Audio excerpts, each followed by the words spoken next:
The R-4 was the first production helicopter in history. Sikorsky delivered the initial batch to the United States Army Air Forces in 1944, and from the moment pilots climbed into the cockpit, it was clear that the machine and the men flying it were learning at the same time. The R-4 had no stability in the hover. Any gust of wind, any overcorrection on the cyclic, and the aircraft would begin to oscillate in a way that demanded immediate and precise response from a pilot who had never flown anything like it before. There were no manuals worth following, no instructors with real experience, and no margin for error. Training accidents were not exceptions, they were expected. When the H-19 entered service in 1950, the Army believed it had finally produced a helicopter that could be trusted. It was larger than anything before it and powerful enough for real utility work.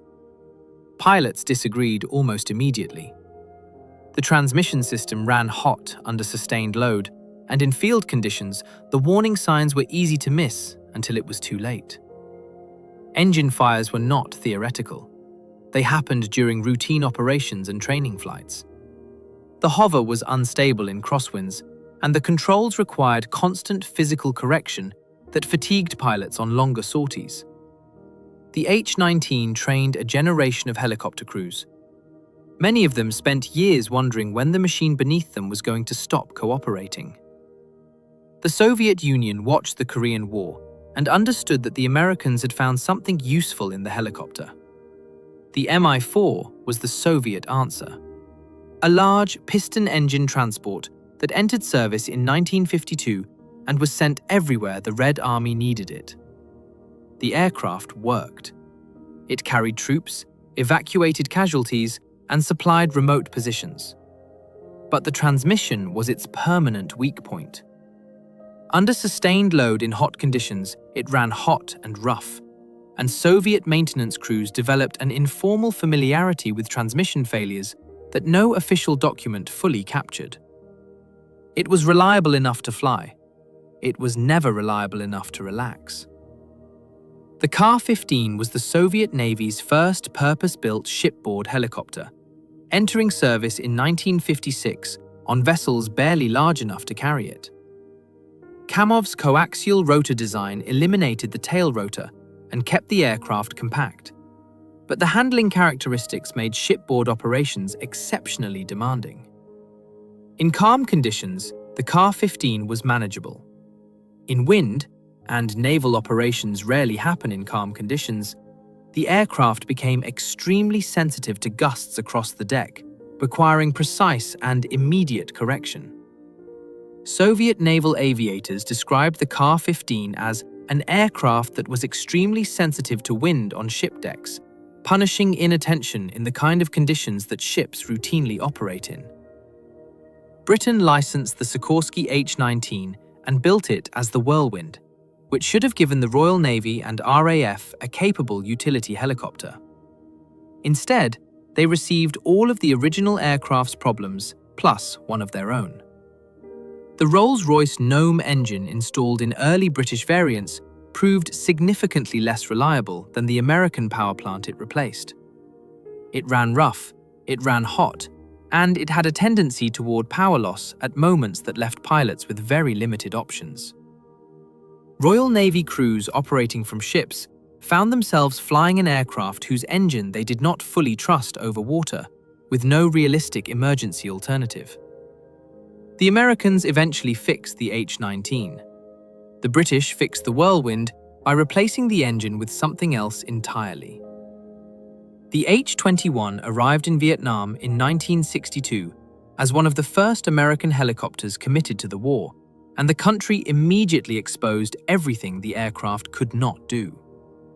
The tandem rotor design had earned the nickname Flying Banana from its curved fuselage, and in temperate conditions, it performed adequately. Vietnam was not temperate.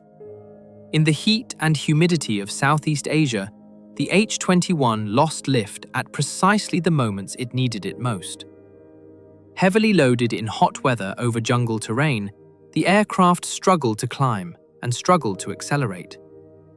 Pilots learned to calculate loads conservatively and accept that the machine had a ceiling well below what the specifications suggested.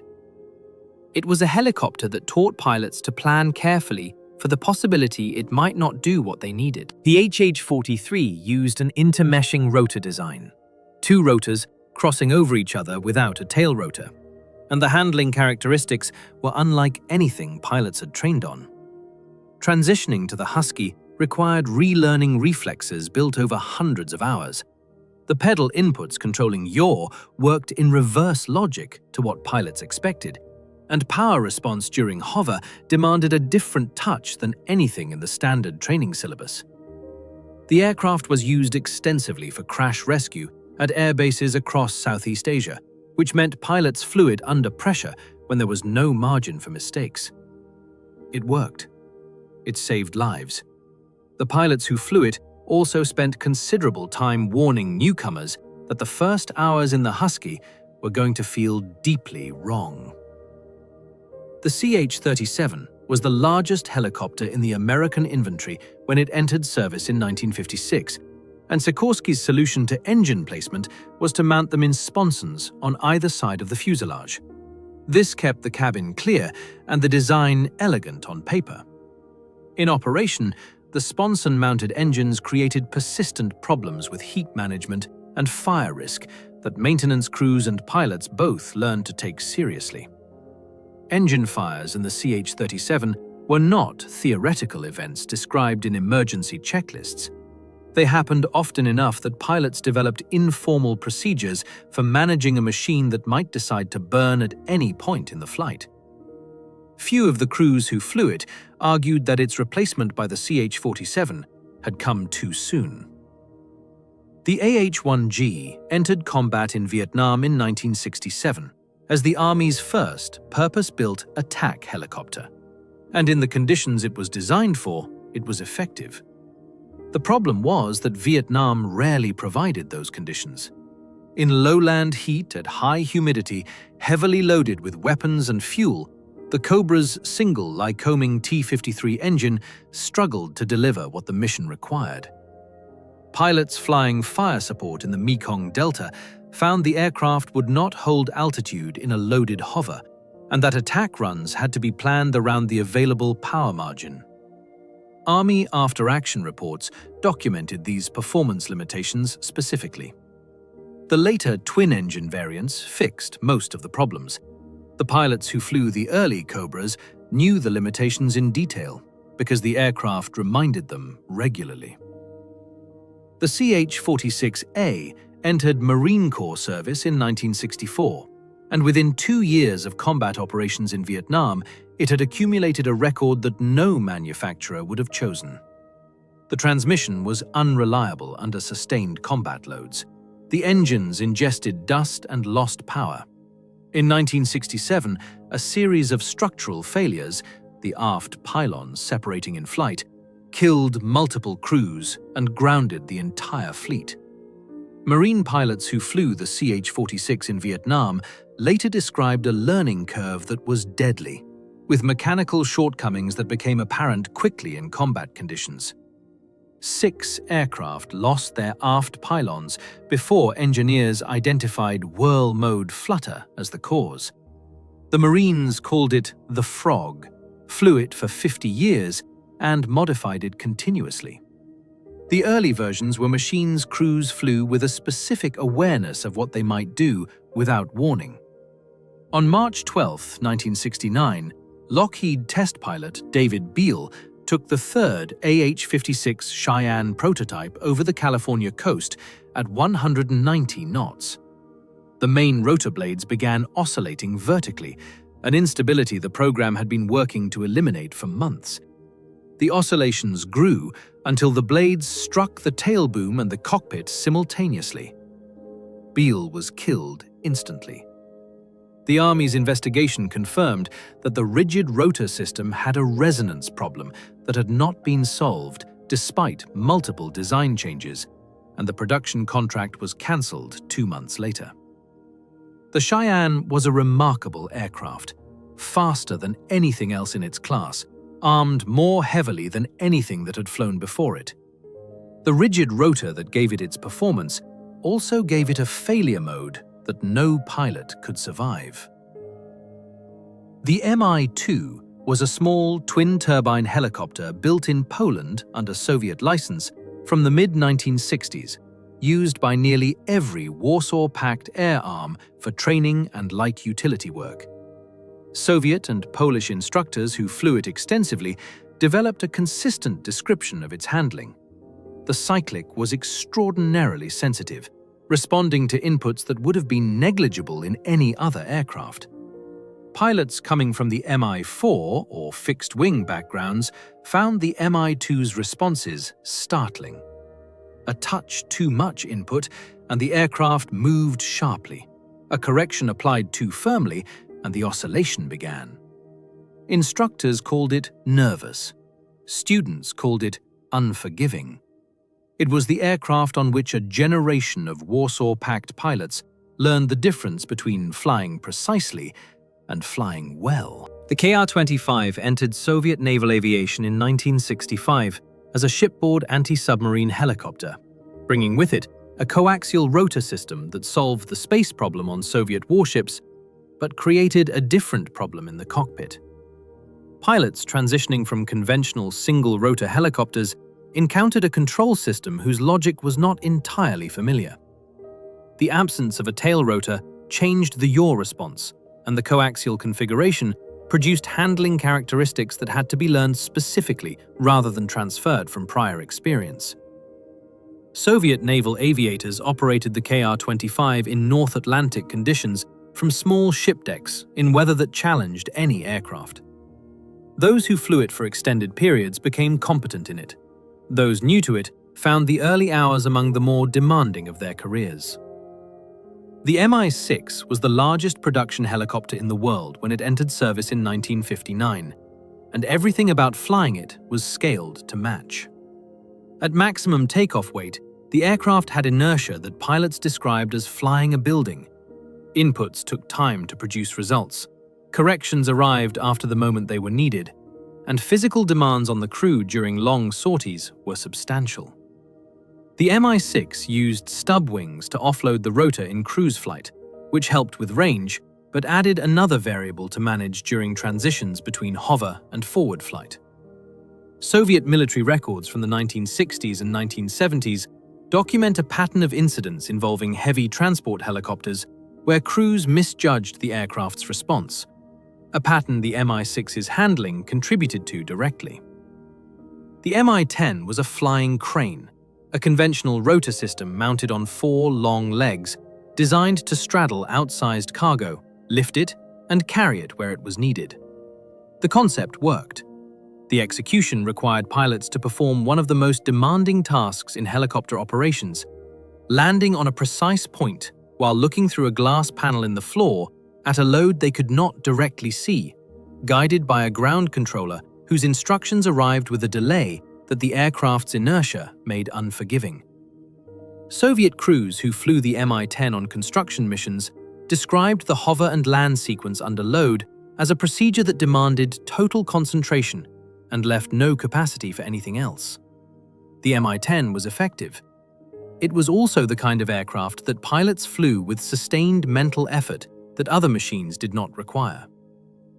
The Mi-12 was the largest helicopter ever built.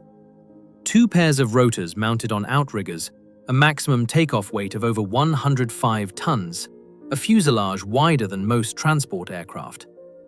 Mill built 2 flying prototypes in the late 1960s and set world payload records that have never been broken. The test pilots who flew it described the handling in terms that conveyed scale rather than precision. The aircraft responded to inputs slowly, accumulated momentum in ways that required anticipation rather than reaction, and demanded that pilots think several seconds ahead of where the machine was at any moment. One description that circulated in Soviet aviation circles was that flying the Mi-12 was less like piloting an aircraft and more like steering something that had already decided where it was going. The CH-54 was the American flying crane, and its defining operational challenge was the precision landing under load. The Tarhe was designed with a rear-facing pilot station specifically for load work. The pilot sat backwards, looking down and aft through a window at the load below, talking to a ground guide, attempting to place tons of suspended cargo onto a precise point, while managing an aircraft that responded with the lag that weight and rotor inertia produce. Army pilots who flew the CH-54 in Vietnam, lifting artillery pieces and downed aircraft from jungle terrain, described the reverse seat landing as a procedure unlike anything else in military aviation. It required spatial awareness that had to be developed specifically for this aircraft and this task. The Tarhe was respected. It was not flown casually. The early CH-47 variants that entered service in the mid-1960s had a vibration problem that was structural rather than incidental. The tandem rotor system produced resonance frequencies that transmitted through the airframe and into everything connected to it. Bolts worked loose. Components fatigued faster than service intervals anticipated. Several early aircraft were lost when structural failures resulted from vibration damage that had accumulated over time. Army crews in Vietnam flew the Chinook hard. Heavy loads, high temperatures, sustained operations, and the maintenance burden the vibration problem created was constant. The crews who flew the early CH-47s knew the aircraft's tendencies in the way that people learn the tendencies of something they cannot entirely predict, and they managed accordingly. The CH-53A was the most powerful helicopter in the Western world when it entered service in 1966, and its capability came with physical demands that pilots felt across the length of every mission. The controls were heavy, not difficult to move, but requiring sustained physical effort that accumulated over hours. Vibration in the early variants was significant, a continuous, low-frequency transmission through the airframe that fatigued crews on long overwater transits or extended combat operations.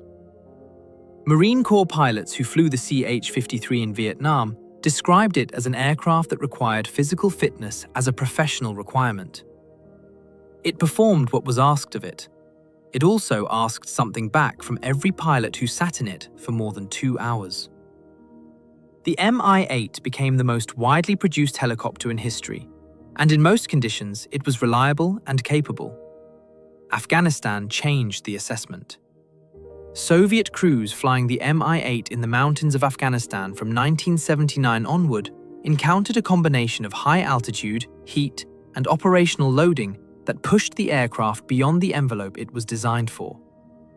At altitude, the engines lost power. Heavily loaded for combat resupply or casualty evacuation, the aircraft struggled to climb and could not hover out of ground effect. Soviet after-action reports from the Afghan campaign document a sustained pattern of performance limitations that forced crews to recalculate loads and profiles constantly, accepting margins that pilots in lower altitude theaters would never have considered.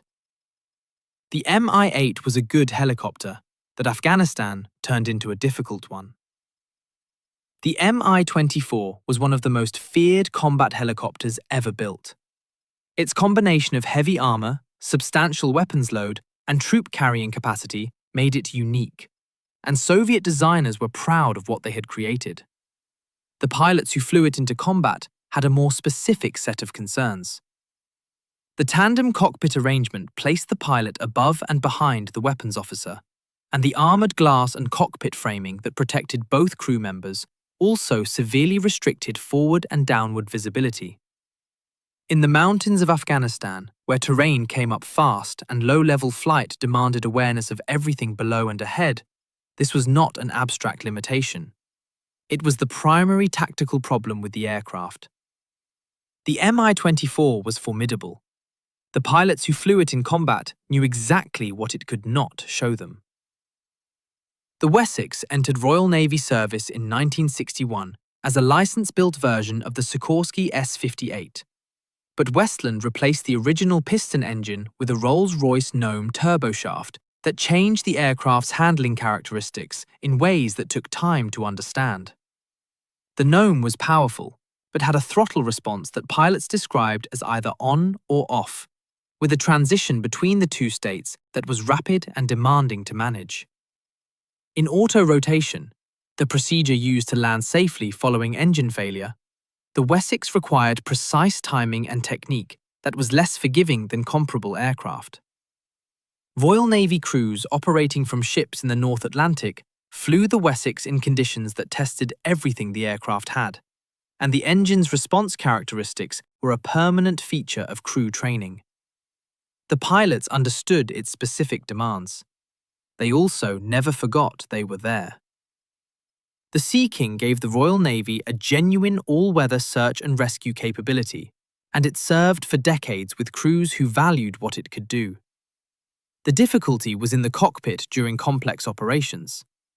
The Sea King's anti-submarine and SAR fit was among the most demanding avionics loads of its era, and the pilot workload during genuine emergencies, North Sea rescues, Falklands combat operations, was high enough that crew fatigue became an operational consideration. Pilots flying night rescues in deteriorating weather managed navigation, systems monitoring, hoist operations, and fuel state simultaneously with a workload that had few equivalents in military aviation. It was an aircraft that rewarded training and punished shortcuts. The men who flew it in the most demanding conditions would not have chosen another aircraft. They would also have told you exactly what flying it cost them. The Tiger entered service in the early 2000s with the French, German, and Australian armies as one of the most technologically advanced attack helicopters in the world. The glass cockpit gave crews more information than any previous generation of helicopter pilots had access to. It also generated heat at a rate the environmental control system could not consistently manage. German and Australian crews flying the Tiger in hot conditions, desert exercises, Middle Eastern deployments, reported cockpit temperatures reaching levels that made sustained concentration difficult. Australian Army Aviation documented the issue formally, and it became the subject of modification programs. The Tiger was sophisticated. The pilots who flew early production variants in warm climates wore cooling vests as standard equipment, because the aircraft they were flying was not yet able to keep up with the environment it had been sent into. The NH-90 was a multinational program producing a medium utility helicopter whose fly-by-wire flight control system was genuinely advanced. It was also a system delivered to operators before development was complete. Pilots flying early NH-90 variants described a flight control system they did not entirely trust. Not because it failed dramatically, but because its behavior was not always predictable in the way that mature systems are. The handling problems were serious enough that France and Germany pursued legal action against NH Industries over performance shortfalls that had not been resolved at delivery. Several nations requested modifications to control response and hover characteristics that the original software had not delivered satisfactorily. The NH-90 eventually matured into a capable and widely operated aircraft. The pilots who received the earliest examples were, in a practical sense, completing the development program that should have been finished before they got it.